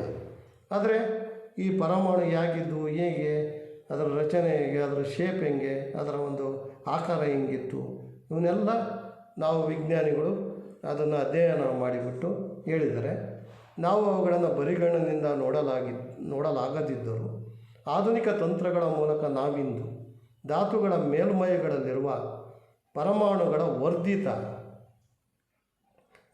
ಚಿತ್ರಗಳನ್ನು ಪಡೆದಿದ್ದಾರೆ. ಇಲ್ಲಿ ನೀವು ಆ ಚಿತ್ರಗಳನ್ನು ಗಮನಿಸಿದರೆ ಮಕ್ಕಳೇ, ಈ ಒಂದು ಚಿತ್ರಗಳನ್ನು ಮುಂದೆ ಗಮನಿಸ್ತೀರ.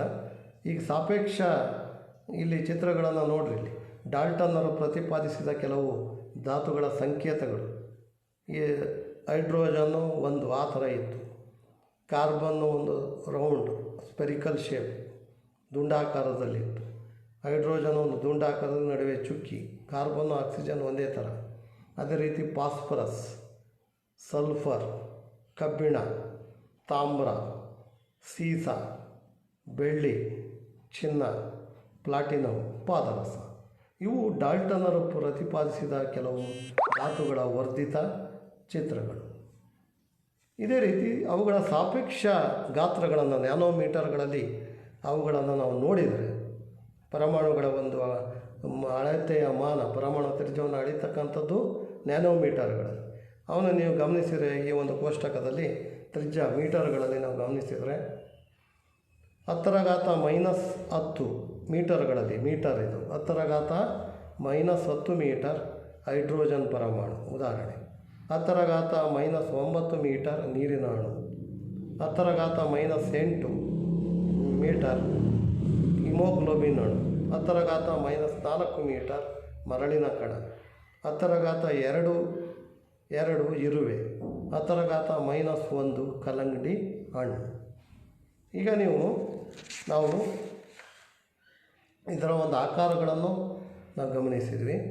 ಈ ಧಾತುಗಳ ಪರಮಾಣುಗಳ ಆಧುನಿಕ ಕಾಲದ ಸಂಕೇತಗಳು ನಾವು ಇದನ್ನು ಗಮನಿಸಿದರೆ, ಹಿಂದೆ ಧಾತುಗಳ ಒಂದು ಸಂಕೇತಗಳನ್ನು ಡಾಲ್ಟನ್ನರು ಈ ಒಂದು ಚಿತ್ರಗಳನ್ನು ಬಳಸಿ ಮಾಡಿದರು. ಆದರೆ ಈ ಜಾನ್ ಬರ್ಜಿಲಿಯಸ್ ಅಂತಕ್ಕಂಥ ಒಬ್ಬ ವಿಜ್ಞಾನಿ ಧಾತುಗಳ ಸಂಕೇತಗಳನ್ನು ಧಾತುಗಳ ಹೆಸರಿನ 1 ಅಥವಾ 2 ಅಕ್ಷರಗಳನ್ನು ಬಳಸಿ ಮಾಡಬಹುದೆಂದು ಸೂಚಿಸಿದರು. ಈ ಪರಮಾಣು ಸಂಕೇತ ಅಂದರೆ ಏನು ಮಕ್ಕಳೇ? ಈ ಪರಮಾಣು ಸಂಕೇತ, ಪರಮಾಣುವನ್ನು ನಾವು ಪೂರ್ತಿಯಾಗಿ ಹೈಡ್ರೋಜನ್, ನೈಟ್ರೋಜನ್, ಆಕ್ಸಿಜನ್, ಮೆಗ್ನೀಷಿಯಮ್ ಹೀಗೆಲ್ಲ ಪೂರ್ತಿ ಹೇಳೋದ್ರ ಬದಲಿಗೆ ಜಾನ್ ಬರ್ಜಿಲಿಯಸ್ ಅನ್ನೋ ಒಬ್ಬ ವಿಜ್ಞಾನಿ ಆ ಪರಮಾಣುಗಳ ಹೆಸರನ್ನು ಸಾಂಕೇತಿಕವಾಗಿ ನಿರೂಪಿಸೋದನ್ನು ಹೇಳ್ಕೊಟ್ರು. ಅದನ್ನೇ ನಾವು ಪರಮಾಣು ಸಂಕೇತ ಅಂತ ಹೇಳಿದ್ವಿ. ಆ ಪರಮಾಣು ಸಂಕೇತವನ್ನು ಪ್ರತಿಪಾದಿಸಿರುವ ವಿಜ್ಞಾನಿ ಜಾನ್ ಬರ್ಜಿಲಿಯಸ್. ಜಾನ್ ಬರ್ಜಿಲಿಯಸ್ ಧಾತುಗಳ ಸಂಕೇತಗಳನ್ನು ಧಾತುಗಳ ಹೆಸರಿನ ಒಂದು ಅಥವಾ ಎರಡು ಅಕ್ಷರಗಳನ್ನು ಬಳಸಿ ಮಾಡಬಹುದೆಂದು ಅವರು ಸೂಚಿಸಿದರು. ಅಂದರೆ ಧಾತುಗಳ ಹೆಸರುಗಳನ್ನು ಅದರ ಒಂದು ಅಥವಾ ಎರಡು ಅಕ್ಷರಗಳನ್ನು, ಈಗ ಹೈಡ್ರೋಜನ್ ಅದರ ಮೊದಲೇ ಅಕ್ಷರ, ಈಗ ಆಕ್ಸಿಜನ್ ಓ, ಅದೇ ರೀತಿ ನಾವು ಕಾರ್ಬನ್ನನ್ನು ತೆಗೆದುಕೊಳ್ತೀವಿ. ಈ ಕಾರ್ಬನ್ನು ಸಿ ಅಂತ ಕರಿತೀವಿ. ಅದೇ ಕ್ಯಾಲ್ಶಿಯಮ್ಗೆ ನಾವು ಹೆಸರು ಕೊಡಬೇಕಾದ್ರೆ ಇನ್ನೊಂದು ಅಕ್ಷರವನ್ನು ತೆಗೆದುಕೊಳ್ಬೇಕು. ಬರೀ ಸಿ ಅಂತ ಕೊಟ್ಟರೆ ಆಲ್ರೆಡಿ ನಾವು ಕಾರ್ಬನ್ನಿಗೆ ಕೊಟ್ಟಿರ್ತೀವಿ, ಗೊತ್ತಾನೆ ಆ ಥರ. ಅದೇ ರೀತಿ ನೈಟ್ರೋಜನ್ ಎನ್, ಅದನ್ನು ಸೋಡಿಯಮ್ಮಿಗೆ ಕೊಡಬೇಕಾದ್ರೆ ನಾವು ಎನ್ ಎ, ಅದು ಲ್ಯಾಟಿನ್ ಪದ, ಅದು ಬೇರೆ. ಈಗ ನಾವು ಈ ಕ್ಯಾಲ್ಶಿಯಮ್ಮಿಗೆ ನಾವು ಕಾರ್ಬನ್ನಿಗೆ ಸಿ ಅಂತ ಕೊಟ್ಟುಬಿಟ್ಟಿರ್ತೀವಿ. ಕ್ಯಾಲ್ಶಿಯಮ್ ಅಂದರೆ ಇಂಗ್ಲೀಷ್ನಲ್ಲಿ CALCIOM ಬರುತ್ತೆ. ಅಲ್ಲಿ ಸಿ ಅಂತ ನಾವು ಆಲ್ರೆಡಿ ಕಾರ್ಬನ್ನಿಗೆ ಕೊಟ್ಟಿದ್ದೀವಿ. ಅದಕ್ಕೋಸ್ಕರ ಒಂದು ಅಥವಾ ಎರಡು ಅಕ್ಷರಗಳನ್ನು ಬಳಸ್ತಾರೆ, ಮಾಡಬಹುದೆಂದು ಅವರು ಜಾನ್ ಬರ್ಜಿಲಿಯಸ್ ಸೂಚಿಸಿದರು. ಆರಂಭದಲ್ಲಿ ಧಾತುಗಳ ಹೆಸರುಗಳನ್ನು ಅವುಗಳು ಮೊದಲ ಬಾರಿಗೆ ದೊರಕಿದ ಸ್ಥಳದ ಹೆಸರಿನಿಂದ ಪಡೆಯಲಾಗುತ್ತಿತ್ತು. ಉದಾಹರಣೆಗೆ ನಾವು ಆರಂಭದಲ್ಲಿ ಧಾತುಗಳ ಹೆಸರುಗಳನ್ನು ಅವು ಎಲ್ಲಿ ದೊರೀತವೆ ಅದರ ಆಧಾರದ ಮೇಲೆ ಅವರು ಹೆಸರುಗಳನ್ನು ಕೊಟ್ಟರು. ಉದಾಹರಣೆಗೆ ನಾವು ತಾಮ್ರದ ಹೆಸರನ್ನು ನಾವು ಸೈಪ್ರೆಸ್ ಅಂತ ಕರೆದ್ವಿ. ಅಂದರೆ ಅವುಗಳ ಕಾಪರ್ ಅಂತ ಕರೆದ್ವಿ ನಾವು. ತಾಮ್ರ ಇಂಗ್ಲೀಷ್ ಹೆಸರು ಕಾಪರ್ ಅಂತ ಸೂಚಿಸಿದ್ವಿ. ಕೆಲವು ಹೆಸರುಗಳನ್ನು ನಿರ್ದಿಷ್ಟ ಬಣ್ಣಗಳಿಂದ ಪಡೆಯಲಾಗಿತ್ತು. ಆಮೇಲೆ ಉದಾಹರಣೆಗೆ ಚಿನ್ನ ನಾವು ಇಂಗ್ಲೀಷ್ನಲ್ಲಿ ಗೋಲ್ಡ್ ಅಂತ ಕರಿತೀವಿ. ಹೆಸರನ್ನು ಆಂಗ್ಲ ಭಾಷೆಯಲ್ಲಿ ಹಳದಿ ಎಂಬ ಪದದ ಅರ್ಥದಿಂದ ಪಡೆದರು. ಅದರ ಬಣ್ಣ, ಬಂಗಾರದ ಬಣ್ಣ ಹಳದಿ ಆಕಾರದಲ್ಲಿದೆ, ಹಳದಿ ಬಣ್ಣದಲ್ಲಿದೆ, ಹೌದಾ ಮಕ್ಕಳೇ? ಆದ್ದರಿಂದ ಚಿನ್ನವನ್ನು ಅದರ ಬಣ್ಣದಿಂದ ಹೆಸರನ್ನು ಕೊಟ್ಟರು, ಗೋಲ್ಡ್ ಅಂತ.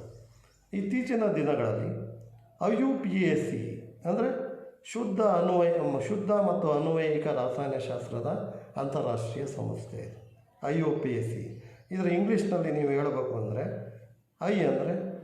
IUPAC ಅಂದರೆ international union of pure and applied chemistry ಅಂತ ಅಂತಾರಾಷ್ಟ್ರೀಯ ಸಂಸ್ಥೆ.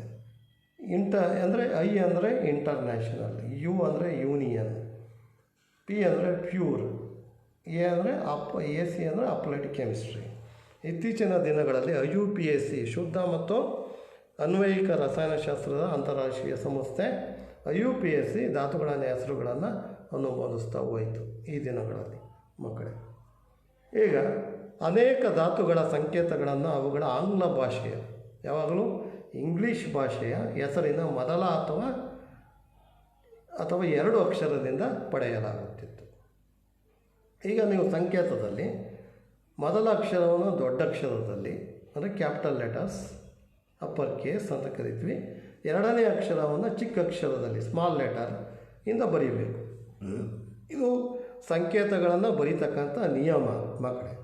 ಈಗ ಹೈಡ್ರೋಜನ್ ಅದರ ಮೊದಲ ಅಕ್ಷರ H, ಹೈಡ್ರೋಜನ್ ಅದರ ಇನ್ನೊಂದು ಧಾತು ಯಾವುದೂ ಇಲ್ಲ, ಅದಕ್ಕೆ ಮೊದಲ ಅಕ್ಷರವನ್ನು ನಾವು ಯಾವುದರಿಂದ ಕ್ಯಾಪಿಟಲ್ ಲೆಟರ್ನಲ್ಲಿ ಹೈಡ್ರೋಜನ್ ಅಂತ ಸೂಚಿಸಿದ್ವಿ. ಇನ್ನು ಅಲ್ಯೂಮಿನಿಯಂ ತಗೊಳ್ರಿ. ಈಗ ಅಲ್ಯೂಮಿನಿಯಮ್ಗೆ ಮುಂದೆ ಇನ್ನೂ ಬೇರೆ ಹೆಸರುಗಳು ಬರ್ತವೆ, ಆರ್ಸನಿಕ್ಕು ಇವೆಲ್ಲ. ಆದ್ದರಿಂದ ಅವಕ್ಕೆ ಅಲ್ಯೂಮಿನಿಯಮನ್ನು AL ಮೊದಲ ಅಕ್ಷರ ಯಾವುದರಿಂದ ಬರೆದರು ಆಗಿದೆಯೇ ಹೊರತು ಕ್ಯಾಪಿಟಲ್ AL ಆಗಿಲ್ಲ. ಮೊದಲ ಅಕ್ಷರ ಕ್ಯಾಪಿಟಲ್ ಲೆಟರ್ A, ಸಣ್ಣ ಅಕ್ಷರ L ಸಣ್ಣ ಅಕ್ಷರದಲ್ಲಿ, ಅಂದರೆ ಚಿಕ್ಕ ಅಕ್ಷರ ಅಂದರೆ ಸ್ಮಾಲ್ ಲೆಟರ್ನಲ್ಲಿ ಬರೆದಿದ್ದಾರೆ. ಅದೇ ರೀತಿ ಕೋಬಾಲ್ಟ್, ಈ ಕಾರ್ಬನ್ನಿಗೆ ಆಲ್ರೆಡಿ ನಾವು C ಅಂತ ಕೊಟ್ಟಿದ್ದೀವಿ. ಇಲ್ಲಿ ಮೊದಲ ಅಕ್ಷರವನ್ನು C ಗುರುತಿಸಿದ್ದಾರೆ, ಓನ ಸ್ಮಾಲ್ ಓ ಅಂತ ಸೂಚಿಸಿದ್ದಾರೆ. ಇನ್ನು ಕೆಲವು ಧಾತುಗಳ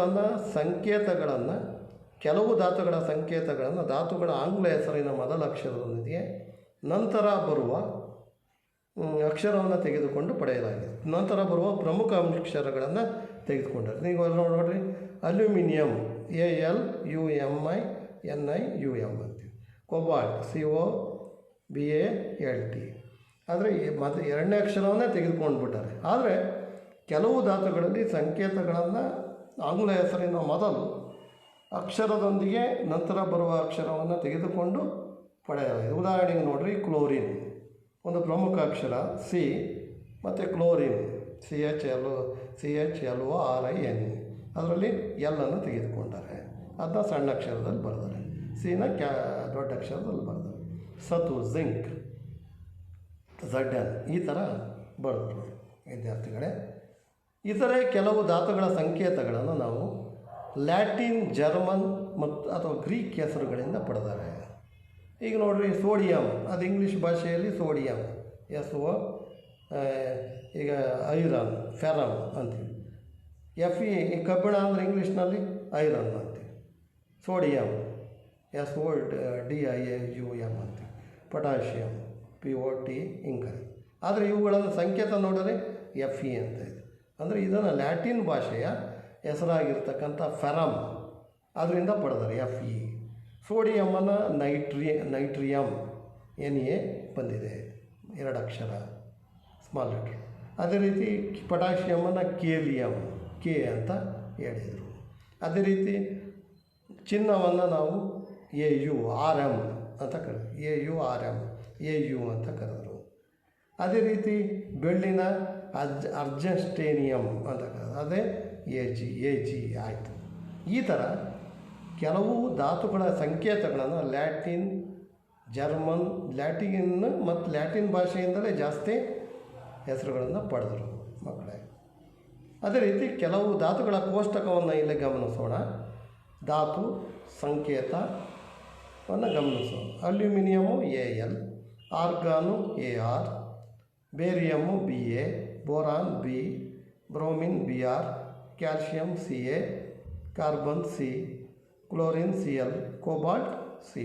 ಅದೇ ರೀತಿ ತಾಮ್ರ Cu, ಫ್ಲೋರಿನ್ F, ಚಿನ್ನ AU, ಹೈಡ್ರೋಜನ್ H ಅದರ ಸಂಕೇತಗಳು, ಅಯೋಡಿನ್ I, ಕಬ್ಬಿಣ Fe, ಸೀಸ FPB, magnesium Mg, neon Ne, nitrogen N, oxygen O, potassium K, silicon Si, ಬೆಳ್ಳಿ Ag, ಸೋಡಿಯಂ Na, ಸಲ್ಫರ್ ಅಥವಾ ಗಂಧಕ S, ಯುರೇನಿಯಂ U, ಸತು Zn. ಈ ಥರ ಕೆಲವು ಧಾತುಗಳ ಸಂಕೇತಗಳನ್ನು ತಿಳ್ಕೊಂಡ್ವಿ ವಿದ್ಯಾರ್ಥಿಗಳೇ. ಈಗ ಪರಮಾಣು ರಾಶಿ ಅಂದರೆ ಏನು? ಈಗ 1961ರಲ್ಲಿ ಪರಮಾಣು ರಾಶಿಗಳನ್ನು ಅಳೆಯಲು ವಿಶ್ವದಾದ್ಯಂತ ಒಪ್ಪಿಕೊಳ್ಳಲಾದ ಕಾರ್ಬನ್ 12 ಅಂದರೆ ಕಾರ್ಬನ್ 12 ಐಸೋಟೋಪನ್ನು ಆದರ್ಶಮಾನವಾಗಿ ಅಂಗೀಕರಿಸಲಾಯಿತು.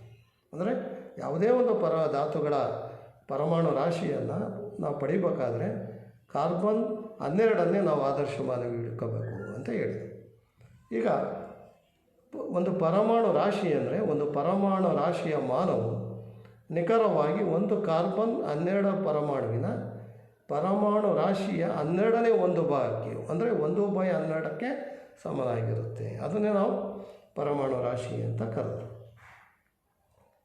ಅಂದರೆ ಪರಮಾಣು ರಾಶಿ ಕಾರ್ಬನ್ 12ರ ಪರಮಾಣು ರಾಶಿ ಡಿವೈಡೆಡ್ ಬೈ ಪರಮಾಣು ರಾಶಿ 12ನೇ ಒಂದು ಭಾಗಕ್ಕೆ ಸಮ ಅಂತ ಹೇಳಿದರು.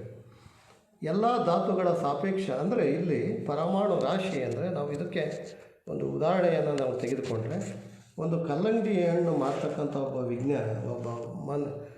ವ್ಯಾಪಾರಿ ಏನು ಮಾಡ್ತಾನೆ ಅಂದರೆ, ಕಲ್ಲಂಗಡಿ ಹಣ್ಣನ್ನು ಅವನು ಏನು ಮಾಡ್ತಾನೆ ಅಂತಂದರೆ ಇದರ ತೂಕವನ್ನು 12 ಏಕಮಾನಗಳಿಗೆ ಸಮ ಅಂತ ಅವನು ಹೇಳ್ತಾನೆ. ಯಾವ ರೀತಿ ಅಂದರೆ, ಆ ಕಲ್ಲಂಗಡಿ ಹಣ್ಣನ್ನು ಅವನು ಏನು ಮಾಡ್ತಾನೆ 12 ಸಮಭಾಗಗಳಾಗಿ ವಿಭಜಿಸ್ತಾನೆ. ಆಮೇಲೆ ತಾನು ಮಾರುವ ಹಣ್ಣುಗಳನ್ನು ಏನು ಮಾಡ್ತಾನೆ ಅವನು ಅಂತಂದರೆ, ಕಲ್ಲಂಗಡಿ ಹಣ್ಣಿನ ಒಂದು ತುಂಡಿನ ತೂಕದೊಂದಿಗೆ ಸಾಪೇಕ್ಷವಾಗಿ ಹೋಲಿಸಿ ತೂಕವನ್ನು ಕಂಡುಕೊಳ್ತಾನೆ. ಅಂದರೆ ಕಲ್ಲಂಗಡಿ ಹಣ್ಣನ್ನು ನೀವು 12 ಭಾಗಗಳಾಗಿ ವಿಭಜಿಸಿ ಆ 12 ತುಂಡುಗಳಿಗೆ ಒಂದು ಕಲ್ಲಂಗಡಿ ಹಣ್ಣನ್ನು ಅವನು ತೂಕವಾಗಿ ತೆಗೆದುಕೊಳ್ತಾನೆ. ಆ ರೀತಿಯಲ್ಲಿ ಈ ಕಾರ್ಬನ್ 12 ಐಸೋಟೋಪನ್ನು ಆದರ್ಶಮಾನವಾಗಿ ತೆಗೆದುಕೊಂಡರೆ ಅಂತ ನಾವು ಉದಾಹರಣೆಯೊಂದಿಗೆ ತಿಳ್ಕೊಬೋದು ಮಕ್ಕಳೇ. ಎಲ್ಲ ಧಾತುಗಳ ಸಾಪೇಕ್ಷ ಪರಮಾಣು ರಾಶಿಗಳನ್ನು ಕಾರ್ಬನ್ 12 ಪರಮಾಣುವಿನೊಂದಿಗೆ ಹೋಲಿಸಿ ಕಂಡುಕೊಳ್ಳಲಾಗುತ್ತೆ. ಈಗ ಕೆಲವು ಧಾತುಗಳ ಪರಮಾಣು ರಾಶಿಗಳನ್ನು ಈ ಕೋಷ್ಟಕದಲ್ಲಿ ಗಮನಿಸಿದಾಗ ಒಂದನೇ ಕಾಲಮಲ್ಲಿ ಧಾತು, ಎರಡನೇ ಕಾಲಮ್ನಲ್ಲಿ ಪರಮಾಣು ರಾಶಿ ನ್ಯೂನಲ್ಲಿ ಹೇಳ್ತವೆ. ನ್ಯೂ ಅದರ ಮೂಲಮಾನ. ಹೈಡ್ರೋಜನ್ನು 1 ನ್ಯೂ, ಕಾರ್ಬನ್ 12 ನ್ಯೂ, nitrogen 14, oxygen 16, sodium 23, magnesium 24, sulphur 32, chlorine 35.5, calcium 40. ಇವು ಕೆಲವು ಧಾತುಗಳ ಪರಮಾಣು ರಾಶಿಗಳು. ಇನ್ನು ಪರಮಾಣುಗಳು ಹೇಗೆ ಅಸ್ತಿತ್ವದಲ್ಲಿವೆ? ಪರಮಾಣುಗಳು ನಮ್ಮ ಕಣ್ಣಿಗೆ ಕಾಣೋದಿಲ್ಲ, ನಾವು ನೋಡೋದು ಬರೀ ಕಣ್ಣಿನಿಂದ ನೋಡಿಲ್ಲ, ಆದರೂ ಅವು ಹೇಗೆ ಅಸ್ತಿತ್ವದಲ್ಲಿದೆ ಅಂತ ನಾವು ಹೇಳ್ತೀವಿ. ಪರಮಾಣುಗಳು ಅಣುಗಳು ಮತ್ತು ಅಯಾನುಗಳನ್ನು ಉಂಟು ಮಾಡ್ತವೆ. ಪರಮಾಣುಗಳು ಅಣುಗಳು ಮತ್ತು ಅಯಾನುಗಳನ್ನು ಉಂಟು ಮಾಡ್ತವೆ.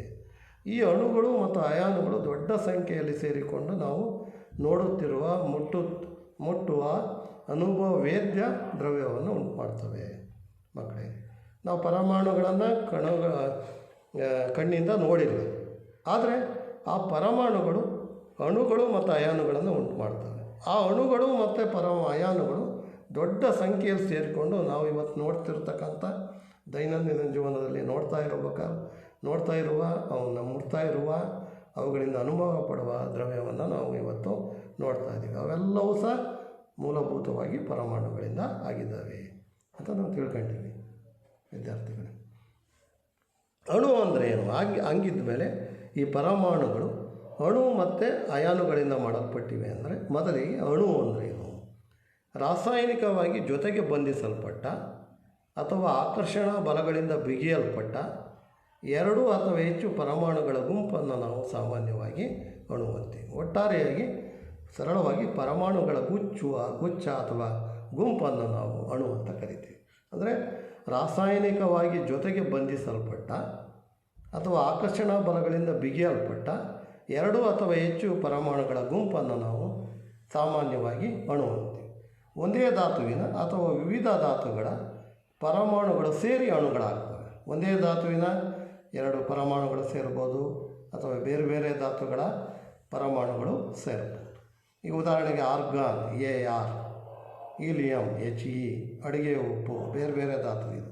Na ಬೇರೆ, Cl ಬೇರೆ, NaCl ಅಡಿಗೆ ಉಪ್ಪು, ಈ ಥರ. ಈಗ ಪರಮಾಣುಯತೆ ಅಂದರೆ ಏನು ಅಂದರೆ ಒಂದೇ ಅಣುವಿನಲ್ಲಿರುವ ಪರಮಾಣುಗಳ ಸಂಖ್ಯೆಯನ್ನು ಅದರ ಪರಮಾಣುಯತೆ ಅಂತ ಅಟೋಮಿಸಿಟಿ ಅಂತ ಕರಿತೀವಿ. ಪರಮಾಣುಯತೆ ಅಂದರೆ ಒಂದೇ ಅಣುವಿನಲ್ಲಿ ಇರ್ತಕ್ಕಂಥ ಪರಮಾಣುಗಳ ಸಂಖ್ಯೆ. ಈಗ ಧಾತುವಿನ ವಿಧದ ಅಲೋಹ, ಹೆಸರು, ಅಲೋಹಗಳು ಇವೆಲ್ಲ. ಆರ್ಗಾನ್ ಏಕಪರಮಾಣೀಯ, ಅದು ಒಂದೇ ಪರಮಾಣು ಹೊಂದಿದೆ. ಹೀಲಿಯಂ ಏಕಪರಮಾಣೀಯ, ಆಕ್ಸಿಜನ್ ದ್ವಿಪರಮಾಣೀಯ ಅಂದರೆ 2 ಪರಮಾಣುಗಳಿದ್ದಾವೆ, O2. ಹೈಡ್ರೋಜನ್ನು ದ್ವಿಪರಮಾಣೀಯ, H2 ಅಂತ ಕರಿತೀವಿ. ಆರ್ಗಾನ್ನ AR ಅಂತ ಕರಿತೀವಿ. ಹೀಲಿಯಮ್ HE ಅಂತಲೇ ಕರಿತೀವಿ. ಹೈಡ್ರೋಜನನ್ನು ನಾವು ಆಕ್ಸಿಜನನ್ನು O2 ಅಂತೀವಿ, ದ್ವಿಪರಮಾಣೀಯ. ಹೈಡ್ರೋಜನ್ನು H2 ದ್ವಿಪರಮಾಣೀಯ. ನೈಟ್ರೋಜನ್ N2 ದ್ವಿಪರಮಾಣೀಯ. ಫಾಸ್ಫರಸ್ಸು ಚತುರ್ಪರಮಾಣೀಯ, P4 ಅಂತೀವಿ ನಾವು. ಸಲ್ಫರು ಬಹುಪರಮಾಣೀಯ, ಗಂಧಕ. ಈ ರೀತಿ ಪರಮಾಣೀಯತೆ ಅಂದರೆ. ಅಣು ಅಂದರೆ ವಿವಿಧ ಧಾತುಗಳ ಪರಮಾಣುಗಳು ನಿರ್ದಿಷ್ಟ ಅನುಪಾತಗಳ ಸೇರಿ ಸಂಯುಕ್ತ ಅಣುಗಳಾಗ್ತವೆ. ಇಲ್ಲಿ ಕೋಷ್ಟಕದಲ್ಲಿ ಕೆಲವು ಸಂಯುಕ್ತ ಅಣುಗಳನ್ನು ನಾವು ಗಮನಿಸಿದರೆ ಮಕ್ಕಳೇ, ಒಂದನೇ ಕಾಲಮಲ್ಲಿ ಸಂಯುಕ್ತಗೊಂಡ ಧಾತುಗಳು, ಅವುಗಳ ರಾಶಿಯ ಅನುಪಾತ. ನೀರು ಸಂಯುಕ್ತಗೊಂಡ ಅನುಪಾತ. ವಿವಿಧ ಧಾತುಗಳು ಪರಮಾಣು ನಿರ್ದಿಷ್ಟ ಅನುಪಾತಗಳಲ್ಲಿ ಸೇರಿರ್ತವೆ. ಇದನ್ನು ನಾವು ಸ್ಥಿರ ಅನುಪಾತಗಳ ನಿಯಮ ಅಂತ ಆಗಲೇ ಹೇಳಿದ್ವಿ. ವಿಭಿನ್ನ ಧಾತುಗಳ ಪರಮಾಣುಗಳು ನಿರ್ದಿಷ್ಟ ಅನುಪಾತಗಳ ಸೇರಿ ಸಂಯುಕ್ತ ಅಣುಗಳಾಗ್ತವೆ. ಈಗ ನೋಡಿರಿ, ನೀರಲ್ಲಿ ಸಂಯೋಗಗೊಂಡ ಧಾತುಗಳು ಹೈಡ್ರೋಜನ್ ಮತ್ತು ಆಕ್ಸಿಜನ್. ಎಷ್ಟು? ರಾಶಿ ಅನುಪಾತ 1:8. ಅಮೋನಿಯಾ ಅದರಲ್ಲಿ ಸಂಯೋಗಗೊಂಡ ಧಾತುಗಳು ನೈಟ್ರೋಜನ್ ಮತ್ತು ಹೈಡ್ರೋಜನ್. ಆಗಲೇ ಹೇಳಿದ್ದೆ, ರಾಶಿ ಅನುಪಾತ 14.3. ಕಾರ್ಬನ್ ಡೈಆಕ್ಸೈಡ್, ಕಾರ್ಬನ್ ಸಂಯೋಗಗೊಂಡ ಧಾತುಗಳು ಕಾರ್ಬನ್, ಆಕ್ಸಿಜನ್. ಕಾರ್ಬನ್ 3:8. ಈ ರೀತಿ ಸಂಯೋಗಗೊಂಡ ಅಣುಗಳಾಗ್ತವೆ ವಿದ್ಯಾರ್ಥಿಗಳು. ಇನ್ನು ಅಯಾನು ಅಂದ್ರೇನು? ಈಗ ಪರಮಾಣುವನ್ನು ಇನ್ನೊಂದು ಯಾವುದರಿಂದ ಅಣು ಮತ್ತು ಅಯಾನುಗಳಿಂದ ಮಾಡಲ್ಪಟ್ಟಿವೆ ಅಂತೀವಲ್ಲ, ಹಂಗಿದ್ಮೇಲೆ ಅಯಾನು ಅಂದ್ರೇನು? ಲೋಹ ಮತ್ತು ಅಲೋಹಗಳಿಂದ ಮಾಡಲ್ಪಟ್ಟ ಸಂಯುಕ್ತಗಳಲ್ಲಿ ಇರುವ ವಿದ್ಯುತ್ ಆವೇಶಯುಕ್ತ ಕಣಗಳಿಗೆ ನಾವು ಅಯಾನುಗಳು ಅಂತೀವಿ. ಲೋಹ ಅಲೋಹಗಳಿಂದ ಮಾಡಲ್ಪಟ್ಟಿವೆ ಇವು. ಆ ಸಂಯುಕ್ತಗಳಲ್ಲಿ ಇರ್ತಕ್ಕಂಥ ವಿದ್ಯುತ್ ಆವೇಶಯುಕ್ತ ಕಣಗಳಿಗೆ ನಾವು ಅಯಾನುಗಳು ಅಂತೀವಿ. ಆ ವಿದ್ಯುತ್ ಆವೇಶಯುಕ್ತ ಕಣಗಳು ಅಂದರೆ ಋಣ ಆವೇಶಯುಕ್ತ ಕಣಗಳು ಆನಯಾನುಗಳು. ಇದು ಮುಂದಿನ 10ನೇ ತರಗತಿಯಲ್ಲಿ ನಾವು ಡೀಟೇಲಾಗಿ ಓದ್ತಿರೋ ಇವನ್ನ. ಋಣ ಆವೇಶಯುಕ್ತ ಅಯಾನನ್ನು ನಾವು ಆನಯಾನ ಅಂತೀವಿ. ಧನ ಆವೇಶಯುಕ್ತ ಅಯಾನನ್ನು ಕ್ಯಾಟಯಾನ್ ಅಂತ ಕರಿತೀವಿ. ಅಂದರೆ ಪ್ಲಸ್ ಇದು ಅದು ಕ್ಯಾಟಯಾನು, ಋಣ ಆವೇಶ ಅಂದರೆ ಮೈನಸ್. ಈಗ ಉದಾಹರಣೆಗೆ ಸೋಡಿಯಂ ಕ್ಲೋರೈಡ್, ಇದರಲ್ಲಿ ಸೋಡಿಯಮ್ಮು ಧನಾವೇಶಯುಕ್ತ ಅಯಾನ ಅಂದರೆ Na+, ಮತ್ತು ಋಣಾವೇಶಯುಕ್ತ ಕಣ ಯಾವುದು ಕ್ಲೋರಿನ್ Cl-. ಆವೇಶಯುಕ್ತ ಪರಮಾಣುಗಳ ಗುಂಪುಗಳನ್ನು ನಾವು ಬಹುಪರಮಾಣುಯ ಅಯಾನುಗಳು ಅಂತ ಕರಿತೀವಿ. ಅಂದರೆ ಇವುಗಳ ಅಯಾನಿಕ ಬಂಧದಿಂದ ಈ ಒಂದು ಸಂಯುಕ್ತಗಳು ಉಂಟಾಗ್ತವೆ. ಸೋಡಿಯಂ ಕ್ಲೋರೈಡ್ ಈ ಥರ ವಿದ್ಯಾರ್ಥಿಗಳು. ಈಗ ಕೆಲವು ಅಯಾನಿಕ ಸಂಯುಕ್ತಗಳನ್ನು ನಾವು ಇಲ್ಲಿ ಗಮನಿಸೋಣ. ಈ ಕೋಷ್ಟಕದಲ್ಲಿ ಮಕ್ಕಳೇ ಅಯಾನಿಕ ಸಂಯುಕ್ತಗಳು ಈ ಒಂದು ಭಾಗಗಳಲ್ಲಿ ಮೊದಲ ಕಾಲಮಲ್ಲಿ, ಇನ್ನೊಂದು 2ನೇ ಕಾಲಮ್ನಲ್ಲಿ ಘಟಕ ಧಾತುಗಳು ರಾಶಿ ಅನುಪಾತ, 3ನೇ ಕಾಲಮ್ ಕ್ಯಾಲ್ಶಿಯಂ ಆಕ್ಸೈಡ್, ಇದು ಒಂದು ಅಯಾನಿಕ ಸಂಯುಕ್ತ. ಇದರ ಘಟಕ ಧಾತುಗಳು ಕ್ಯಾಲ್ಶಿಯಂ ಮತ್ತು ಆಕ್ಸಿಜನ್ನು 5:5:2 ಇರುತ್ತೆ. ಮೆಗ್ನೀಷಿಯಂ ಸಲ್ಫೈಡ್, ಇದರಲ್ಲಿ ಇರ್ತಕ್ಕಂಥ ಘಟಕ ಧಾತುಗಳು ಮೆಗ್ನೀಷಿಯಂ ಮತ್ತು ಸಲ್ಫರ್ 3:4 ಇರುತ್ತೆ. ಸೋಡಿಯಂ ಕ್ಲೋರೈಡ್, ಇದರಲ್ಲಿ ಇರ್ತಕ್ಕಂಥ ಘಟಕ ಧಾತುಗಳು ಸೋಡಿಯಂ ಮತ್ತು ಕ್ಲೋರಿನ್, ಇವು ಸೋಡಿಯಮ್ಮು 23:35.5 ಈ ಅನುಪಾತದಲ್ಲಿ ಇರ್ತವೆ. ಇವು ನಾವು ಅಯಾನಿಕ ಸಂಯುಕ್ತಗಳು ಅಂತ ಕರಿತೀವಿ ವಿದ್ಯಾರ್ಥಿಗಳೇ. ರಾಸಾಯನಿಕ ಸೂತ್ರಗಳನ್ನು ಬರೆಯುವ ವಿಧಾನ. ಈಗ ಯಾವುದೇ ರಾಸಾಯನಿಕ ಸೂತ್ರವನ್ನು ನಾವು ಯಾವ ರೀತಿ ಬರಿತೀವಿ? ಸಂಯುಕ್ತವೊಂದರ ಸಂಯೋಜನೆಯ ಸಾಂಕೇತಿಕ ರೂಪವನ್ನೇ ನಾವು ರಾಸಾಯನಿಕ ಸೂತ್ರ ಅಂತ ಕರಿತೀವಿ.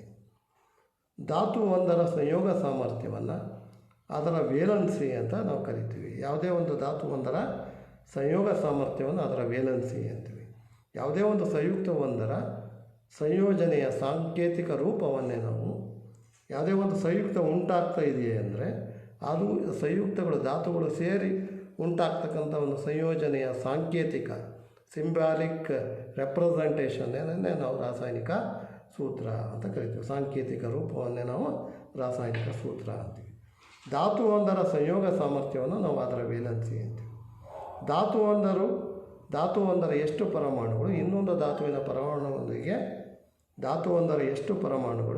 ಧಾತುವಿನ ಪರಮಾಣುವಿನೊಂದಿಗೆ ಸಂಯೋಗ ಹೊಂದಿ ರಾಸಾಯನಿಕ ಸಂಯುಕ್ತವನ್ನು ಉಂಟು ಮಾಡುತ್ತದೆ ಎನ್ನುವುದನ್ನು ತಿಳಿಯಲು ವೇಲೆನ್ಸಿಯನ್ನು ಬಳಸಲಾಗುತ್ತದೆ. ಕೆಲವು ಧಾತುಗಳು ಒಂದಕ್ಕಿಂತ ಹೆಚ್ಚು ವೇಲೆನ್ಸಿ ಸಂಯೋಗ ಸಾಮರ್ಥ್ಯವನ್ನು ಹೊಂದಿರ್ತವೆ. ಆವರಣದಲ್ಲಿ ನೀಡಿದ ರೋಮನ್ ಅಂಕಿಗಳ ಧಾತುವಿನ ಬೆಲೆಯನ್ನು ತೋರಿಸುತ್ತೆ. ಇಷ್ಟು ನಿಮಗೆ ರಾಸಾಯನಿಕ ಸೂತ್ರಗಳನ್ನು ಬರೀತಕ್ಕಂಥ ವಿಧಾನಗಳು. ಇದರ ಒಂದು ಉದಾಹರಣೆ ಗಮನಿಸೋಣ ಮುಂದಿನ ತರಗತಿಯಲ್ಲಿ ಮಕ್ಕಳೇ. ಇಲ್ಲಿವರೆಗೆ ಮಕ್ಕಳೇ ನೀವು ದ್ರವ್ಯದ ಇತಿಹಾಸ, ಆಮೇಲೆ ದ್ರವ್ಯದ ಒಂದು ಅದರಲ್ಲಿ ಈ ದ್ರವ್ಯದ ಇತಿಹಾಸ ತಿಳ್ಕೊಂಡ್ರೆ, ಅದೇ ರೀತಿ ಈ ರಾಶಿ ಸಂಯೋಜನೆಯ ನಿಯಮಗಳು, ರಾಶಿ ಸಂರಕ್ಷಣಾ ನಿಯಮ ಮತ್ತು ಸ್ಥಿರ ಅನುಪಾತಗಳ ನಿಯಮದ ಬಗ್ಗೆ ಚರ್ಚಿಸಿದ್ವಿ. ಆಮೇಲೆ ಪರಮಾಣು ಅಂದರೆ ಏನು, ಪರಮಾಣುವಿನ ಪರಿಕಲ್ಪನೆಯನ್ನು ತಿಳ್ಕೊಂಡ್ವಿ.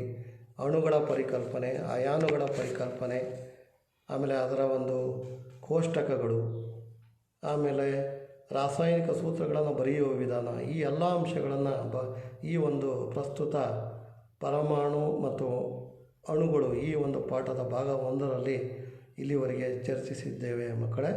ಧನ್ಯವಾದಗಳು.